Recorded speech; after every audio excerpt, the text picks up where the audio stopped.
Olá, eu sou Alessandro Chagas, assessor técnico do Conavens, e o Estação SUS desta semana é sobre mudanças climáticas e seus efeitos na saúde pública. Comigo no estúdio, Agnes Soares da Silva, diretora do Departamento de Vigilância em Saúde e Ambiente e Saúde do Trabalhador, da Secretaria de Vigilância em Saúde e Ambiente do Ministério da Saúde. Primeiramente, Agnes, seja bem-vinda, muito obrigado pela atenção e pela gentileza de estar com a gente aqui. É um prazer estar aqui com você e um prazer poder falar para essa audiência tão especial. Bom, vamos começar. É uma pauta que existe muita dificuldade, né, principalmente dos municípios, entenderem um pouco desse problema. Vamos começar na pergunta que eu acho crucial. O que é mudança climática? Por que a mudança climática é um problema de saúde pública? Então, eu acho que essa pergunta é fundamental para a gente entender o nosso papel mesmo como profissionais de saúde pública. Então, mudança do clima é o que está acontecendo, é um problema global. O mundo está aquecendo e acho que isso ninguém mais tem dúvida. Até alguns anos atrás existia um forte movimento contra essa interpretação, mas hoje todos têm certeza, o mundo está aquecendo. E eu posso dar alguns números, assim. Mesmo no Brasil, assim, acompanhando o período, né, mais recente, de 1991 até 2011, mais ou menos, tinha uns 7 dias de ondas de calor por ano. E de lá para cá, assim, 52 dias por ano de ondas de calor. Então, isso já é um grande indicador de aquecimento. E isso tem consequências, e acho que todos falam sobre essa questão como se fosse uma questão de um problema de ambiente, um problema para a agricultura, é um problema para a economia. Mas quem paga a conta de verdade é a saúde, porque é uma questão que é colocada lá na ponta, então é o efeito que vai ser medido em termos de custo mesmo, é na saúde. Então, o que acontece? Tem efeitos que são diretos, que é, por exemplo, como eu mencionei, a onda de calor, são os grandes desastres que são inéditos na história.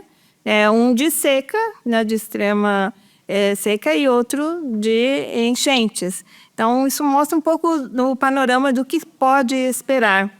O que acontece é que, lógico, tem os fenômenos que já existiam de períodos de seca, períodos de cheia, por exemplo, na Amazônia, tinha períodos de estiagem no Nordeste, períodos, né, de chuvas mais intensas no Sul, isso sempre existiu. Fenômenos El Niño, Laninha. O que acontece com a mudança do clima é que isso fica intensificado.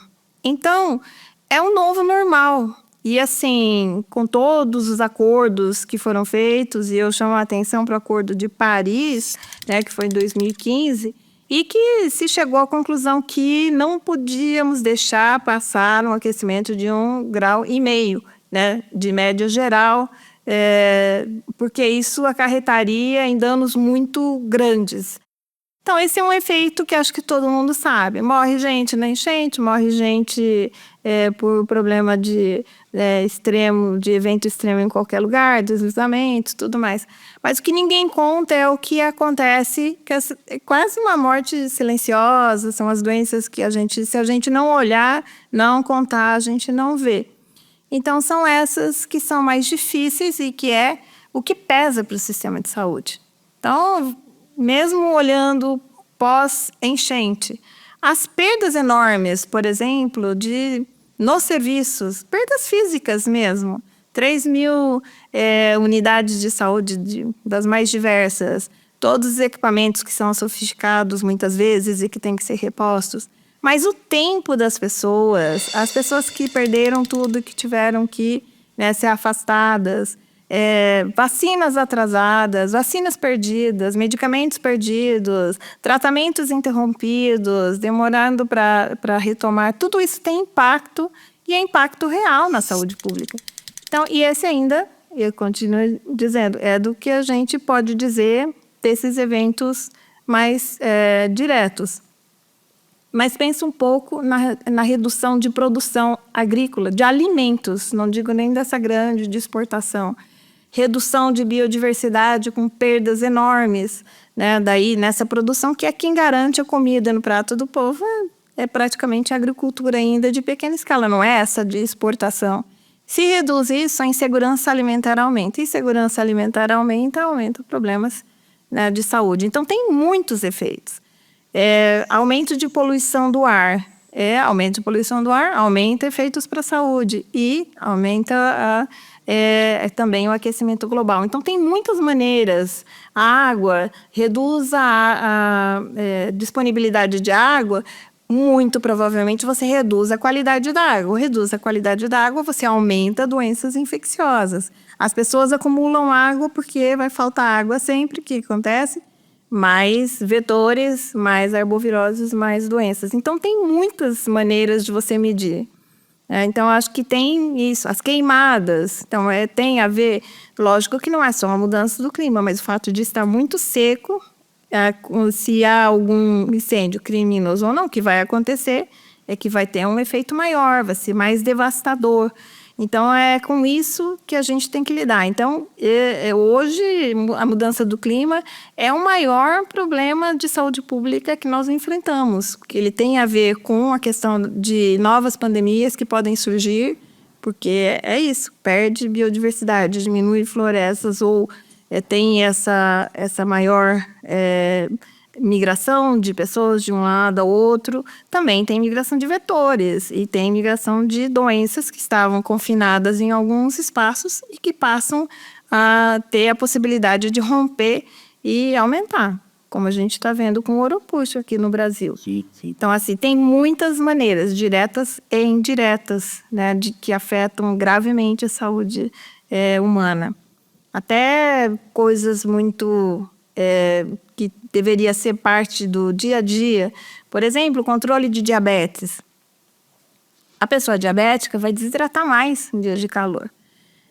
O hipertenso vai desidratar mais. Se você não acerta a medicação, se você não acerta, por exemplo, o diurético, e o médico não está atento para isso, o pessoal de enfermagem, ou quem faz as visitas domiciliares, esse paciente pode não perceber o risco e isso aumenta, né, o problema. E pense isso em escala, sempre em escala. Imagina Claro. no tamanho do Brasil, no tamanho do SUS. Numa população de São Paulo, por exemplo, que é cerca de 3 milhões de diabéticos, né? Isso vai ter um impacto enorme. Agora, diante desse cenário já... Pavoroso. Pavoroso, mas assim, nós não temos como fugir disso. Como é que a sua área, o que o Ministério está se preparando e qual o impacto disso para nós lá na ponta, né? Principalmente para os menores? Acho que a gente podia falar um pouco nisso. Então, essa que é a questão. Não tem uma solução mágica para esse problema da mudança do clima. A única maneira de enfrentar o problema é realmente conhecer o problema. Porque o que pode afetar uma área pode ser bem diferente de outra área. Então, mesmo tendo uma orientação geral, que é preciso trabalhar o tema, isso tem que ser um conhecimento que tem que estar enraizado como o SUS é. Então, assim, até a ponta, todo mundo tem que estar entendendo o que está acontecendo com a mudança do clima. Então, o que nós estamos fazendo, primeiro, que o Brasil está fazendo, tem um plano de governo. Então, o plano clima, que inclui, né, não só estabelecer as metas de redução de emissões, que o Brasil tem esse compromisso, mas também de transição justa, da questão da equidade. Isso é central no país como um todo. Isso faz com que a gente tenha que ter um plano que é nacional, que incorpora todas as áreas de governo, e aí a nossa também que é a área de saúde. Então, a área de saúde, junto com outras, são 16 áreas temáticas e setoriais, saúde é uma delas. É a parte de adaptação. Então, o que a gente chama de adaptação a gente reconhece o problema, a gente vai ter que ver o que nós temos que fazer para que nós consigamos não só fazer o que a gente já vinha fazendo, mas aumentar nossa capacidade para poder responder os problemas que vão ser acentuados. E a parte de mitigação é reduzir emissões. o setor saúde tem que reduzir emissões, mas não é o compromisso de percentual, é o compromisso de reduzir emissões junto com a adaptação. Então, assim, a gente não pode se comprometer com reduzir emissões, ponto. Compromisso é a adaptação. Mas tem 7 ministérios que estão trabalhando para reduzir emissões, com compromissos de prazos e tudo que é o compromisso de governo com o mundo. Agora, tem coisas que mesmo nessa parte, na conversa com os outros ministérios, a gente tem que ter muito claro. E isso vale, assim, desde a esfera federal até o local, é a conversa com os outros setores. Tem coisas que nós temos que fazer, mas tem coisas que a gente tem que informar os outros para que eles tomem a melhor medida do ponto de vista de política pública que proteja a saúde. Porque você pode ter opções, né? Então, você tem que conhecer quais são as suas opções. E assim, mesmo que a gente conseguisse parar de emitir todo o Brasil, se o resto do mundo não fizer isso, é 1,3%, né, que o Brasil vai estar contribuindo. O resto não teria resolvido. Então, do ponto de vista global, pode parecer muito pouco. Mas tem uma vantagem do nosso lado quando as ações são feitas pensando em saúde. Porque a primeira grande vantagem é local, é no território onde a mudança acontece.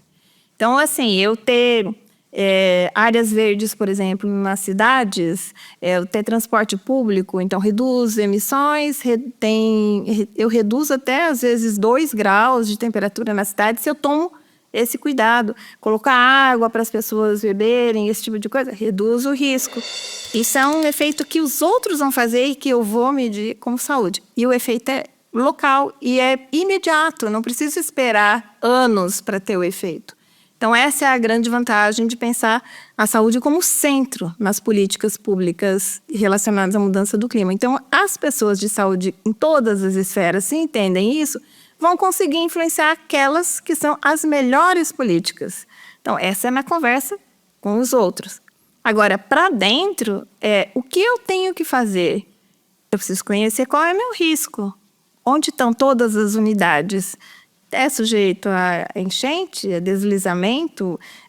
Se acaba a energia, eu tenho como manter o serviço? Eu vou perder vacina? Eu vou perder remédios? Eu vou perder pacientes? Se eu trabalho numa região e eu conheço bem, eu faço visitas, eu sei onde tem gente acamada, onde tem gente, né, gestante, eu conheço tudo isso. Qual é o meu plano para que essa população esteja protegida? Isso não tem como fazer do nível, né, numa esfera lá distante, mas tem que colocar isso em prática. Mas as linhas gerais, sim, aí existe um plano, e eu posso, né, se você quiser, posso falar um pouco sobre como a gente tem pensado nesse plano, mas... Tá bom, vamos lá. Eu acho que nós temos tempo, mas você traz 2 questões que eu acho importante a gente ressaltar aqui. Primeiro, ficou claro que a escuta e a base do SUS, que é o planejamento ascendente, é primordial nesse novo desafio, né? É o local que vai ter as condições e que vai ter... Você tem que escutar o local para você saber como é que você pode ajudá-lo. Não sozinho, de cima, vindo uma coisa engessada e talvez verticalizada, né? Isso é um problemão. Você falou coisas importantes, quer dizer, o transporte público pode mitigar um monte de coisa retirando os carros da rua, né? Se a gente tiver um transporte público decente. Então, chegou no pé do Brasil coisas que ele precisa fazer há muitos anos e nós vamos ter que fazer, querendo ou não, agora, né? Isso que eu estou entendendo, né? Exatamente. Acho que esse senso de urgência, que quando a gente fala, é um problema principal, eu diria que é o maior problema de saúde pública, porque ele abarca tantos setores, todos os setores. E essa interface, né, com a saúde, ela existe com energia, com cidades, com saneamento. Pensa o problema crônico que a gente tem de saneamento, e aí eu coloco água, saneamento. Não dá mais para esperar, porque os efeitos eles vão ser potencializados. É isso que a mudança do clima faz. Então, assim, o problema da equidade, inequidade em saúde existe, ela vai ser potencializada. Então, assim, por isso a necessidade dessa transição justa, a necessidade... Então, não é um discurso, ela é real. Tanto é que, assim, eu concordo com você que é pela base que a gente vai ter soluções, porque, inclusive, tem... nosso povo é muito criativo, basta ver como foi na própria pandemia, quantas comunidades conseguiram sobreviver, tanto da solidariedade mútua ali, mas também das soluções coletivas, né, de proteção. Acho que essa é uma questão super importante. Então, assim, o envolvimento de todos, então, da sociedade organizada, mas de todo, pensa nesse potencial de mudança, de transformação, nesse poder que tem realmente de influenciar resultados concretos que tem o SUS. Me diga qual é o outro setor que tem isso tão fortemente enraizado. É difícil trabalhar dessa forma? É muito difícil. A gente tem que trabalhar convencendo, não é um a um, mas assim, a gente trabalha com milhões de pessoas que estão nesse sistema. Mas na hora que ele está em movimento, numa direção bem concreta, com uma orientação, ele se move muito rápido. Veja o efeito cobertura de vacina, veja o Brasil livre de sarampo de novo. A gente é capaz. Então, essa confiança de que o SUS tem essa força, faz com que a gente tenha, sabe, não só o respeito, mas é isso mesmo. Isso vai acontecer. Eu tenho certeza que vai acontecer, porque eu não preciso convencer ninguém dentro do SUS que esses problemas todos que eu falei são um problema de saúde, porque todo mundo sente. Então, assim, do pessoal que trabalha com arboviroses, a quem trabalha com emergências, a quem trabalha na atenção primária, todos estão vivendo, né? E todo mundo tem algum conhecido, algum parente que sofreu, está sofrendo algum problema relacionado a isso. É muito difícil hoje alguém que esteja tão fora, né, no sistema que não tem ouvido falar sobre isso. Todo mundo fez a relação de queimadas com a seca, a falta de água, as cenas terríveis dos rios secos. Gente, 5 bacias enormes, 26% do país ficou em seca e ainda está em evolução. Em alguns dos estados, 3 dos estados, todos os municípios decretaram emergência. Isso não é qualquer coisa. Imagine o custo disso por país, né, e para a saúde das pessoas. Então, isso é um problema que existe. O que eu acho que, às vezes, é difícil de saber bom, mas eu sou secretário de saúde, isso não está na minha pasta, eu não tenho que cuidar. Ou eu sou, né, gestor de saúde, o que eu tenho que fazer? E eu acho que é essa parte que o nosso plano de adaptação vai ajudar a traduzir. É um pouco essa orientação. E aí, no plano, a gente não trabalhou como... Já havia um plano anterior que era muito voltado a partir de doenças. Então, era acompanhar, por exemplo, o que ia acontecer com a malária, ou o que ia acontecer com doenças de AIDS. Isso tem que ser feito. Mas a gente parte a partir de problemas. Então, assim, é seca, é inundação, temperaturas elevadas. E com isso, trabalhar as ações que têm que ser feitas para que o sistema... e os profissionais de saúde, os gestores, entendam, né, se incorporem esse problema e façam seu plano para tratar disso agora e no longo prazo. Então, o plano é de 12 anos. Lógico que ele vai ter que ser, né, modificado, melhorado, né, no longo do tempo. Mas a gente colocou eixos centrais que são de vigilância. Por que a vigilância? Se a gente não mede, não monitora, a gente não tem como saber o que está acontecendo. E eu acho que o Brasil é muito bom nisso, tanto é que a gente detecta quando alguma doença está acontecendo ou tem algum evento. Mas ele é fundamental, então o eixo vigilância ele é fundamental, em todas as esferas. Aí tem da atenção à saúde, que é desde a especializada até a atenção primária. Fundamental que todos estejam conscientes e, inclusive, adaptem os seus esquemas com base na realidade de cada local. E da promoção de saúde, que também não pode ignorar. Então, não é a orientação do que cada um individualmente tem que fazer, mas, inclusive, como eu falei, a gente não pode ignorar que tem trabalhadores na rua e não ter bebedouro de água, por exemplo. A gente tem que começar a pensar nessas coisas como problemas de saúde. E aí tem muitos outros que a gente vai ter que pensar. Mas na promoção, no discurso da promoção, tem que ser incorporado o que tem que ser feito em relação à adaptação à mudança do clima. E outra é da ciência, tecnologia, inovação e a produção de saúde. Por quê?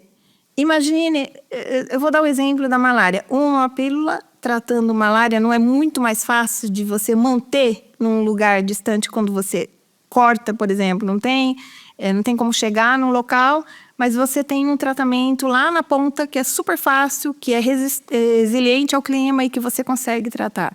E assim tem muitas outras soluções tecnológicas, né, que tem que se avançar rapidamente. Algumas estão já em linha de processo de investigação, outras já mais avançadas. Mas tem isso. A própria discussão do Brasil da produção regionalizada, de ter também locais de distribuição, então toda a questão da logística regionalizada, isso é adaptação.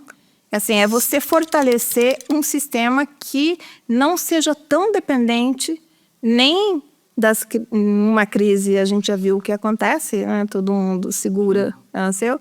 Então, mas também na regionalização você garante a rapidez de resposta. E é mais sólido o sistema, que tem menor risco também. E menor custo, menor emissão. Então, assim, são coisas que têm que ser feitas. Então, tem que ter investimento nessa área e muito também ainda que a gente precisa conhecer, tanto dos efeitos quanto de quais políticas funcionam melhor. Então, não é uma coisa tão simples assim. Então, são coisas que a gente trabalha. Mas de eixos transversais, isso também é importante. Para cada um deles, pensar em insumos e logística, em infraestrutura, na questão do financiamento, da força de trabalho e da gestão de informação e de comunicação. Então, que são os eixos transversais para esses eixos principais que a gente falou. Então, assim, se todo mundo trabalhar, que essa é a linha geral que a gente está dando para o plano de adaptação. É um pouco isso, estou aqui adiantando, é meio um spoiler, mas é mais ou menos nessa linha que a gente vem trabalhando, inclusive, né, com a participação do Conascens, com essa ideia de dar essa orientação geral, e aí vem todos objetivos específicos, metas, indicadores que a gente tem que trabalhar.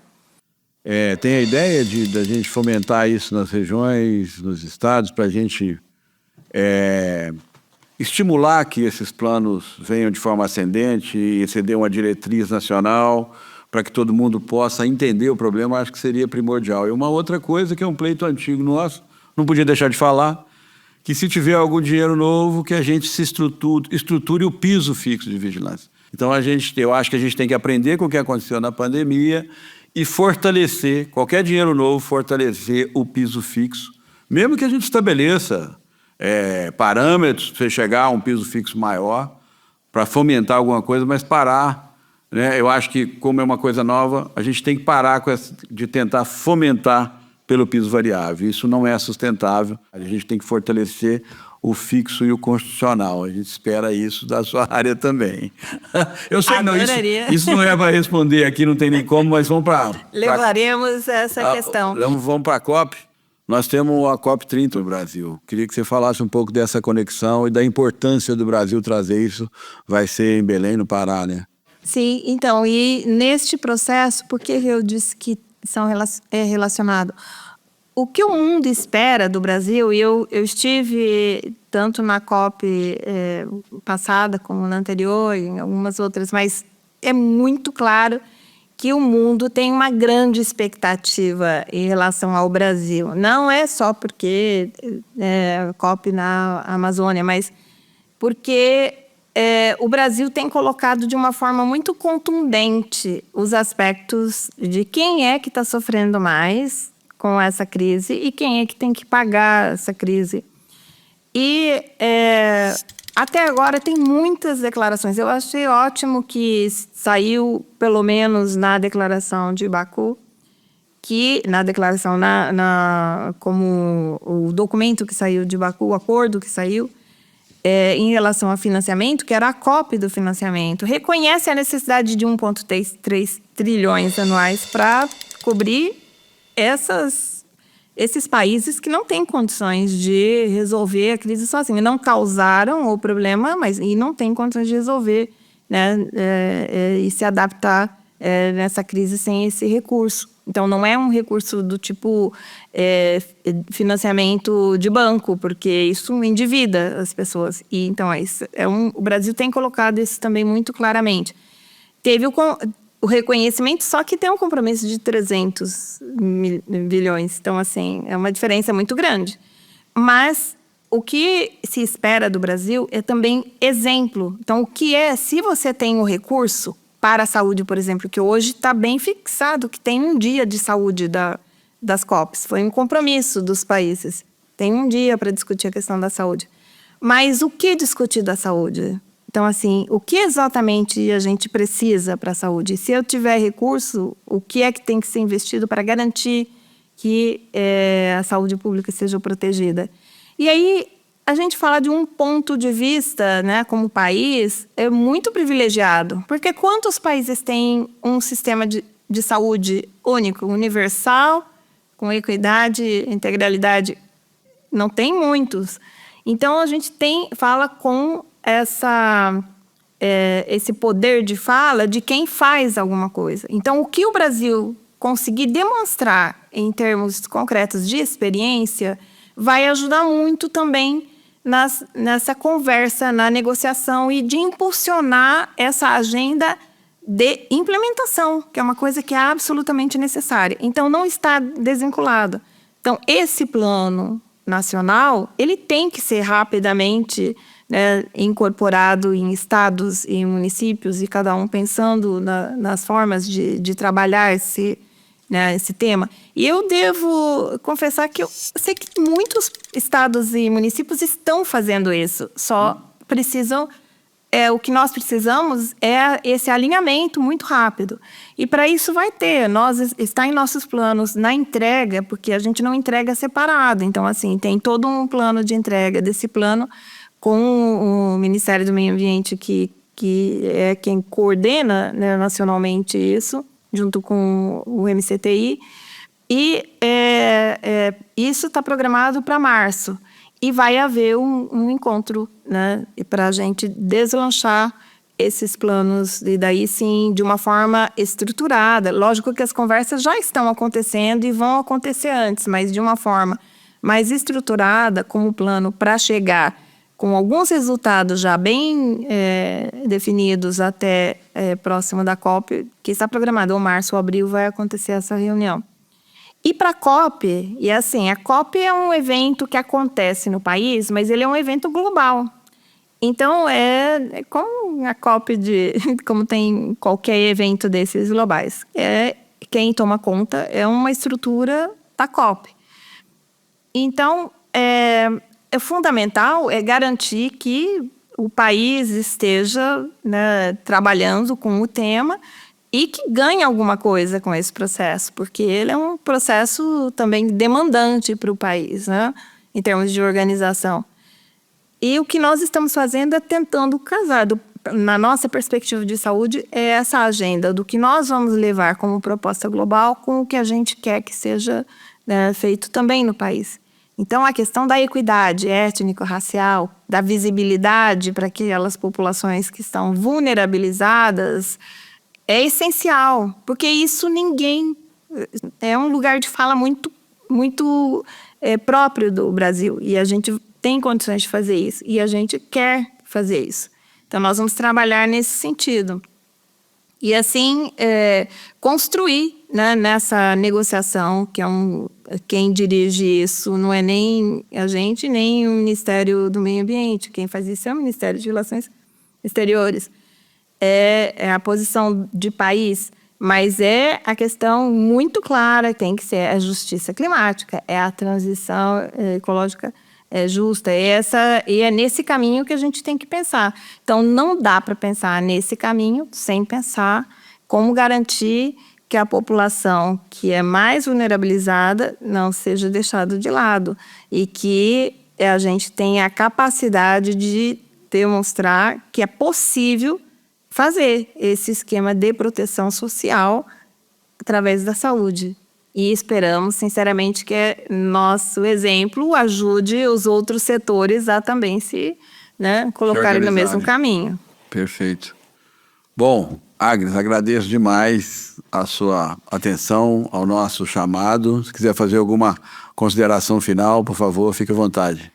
Eu agradeço muito pelo convite, um prazer, e eu espero que a gente continue nessa conversa e cada vez com coisas mais concretas, e estamos à disposição. Esse foi o Estação SUS de hoje. Assista o programa no canal Mais Conasems e em youtube.com/canal Conasems.